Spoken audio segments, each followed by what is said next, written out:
ছেলের বিয়ের তারিখ ফিক্সড করে আসলে, তাও আবার আমাকে না জানিয়ে।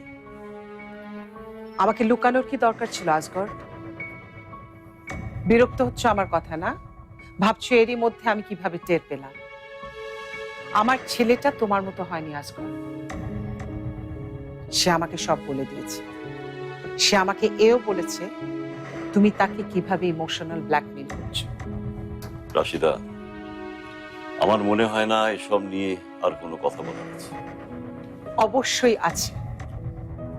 তুমি আর তোমার ভাই এসব ঠিক করেছো, কিন্তু তোমার একটিবারের জন্য মনে হলো না তোমাদের দুজনের মাঝখানে আমাদের কোনো জায়গা আছে, আমাদের কোনো গুরুত্ব আছে? তুমি যেভাবে দেখছো বিষয়টা তেমন নয় রাশিদা। ডাক্তার বলেছে ভাইজানের বেঁচে থাকার সম্ভাবনা খুবই কম, যে কোনো সময় উনি মারা যেতে পারেন। তাই সবকিছু এরকম তাড়াতাড়ি করতে হচ্ছে। তোমরা তোমরা সবাই আমার কাছে গুরুত্বপূর্ণ, তোমাদের সবার জায়গায় আমার কাছে আছে। এতদিন আমিও তাই ভাবতাম, আমিও তাই মনে করতাম। আমিও মনে করতাম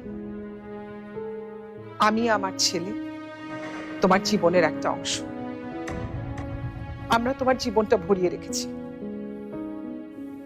কিন্তু না, আজকে আমার মনে হলো তোমার জীবনের সবচেয়ে বেশি গুরুত্বপূর্ণ তোমার ভাই আর তোমার ওই ভাইয়ের মেয়ে। আমি আমার ভাইজানের শেষ ইচ্ছা পালন করছি রাশিদা। একজন মৃত্যু পথযাত্রীর জন্য জীবিত মানুষকে কবর দিচ্ছ।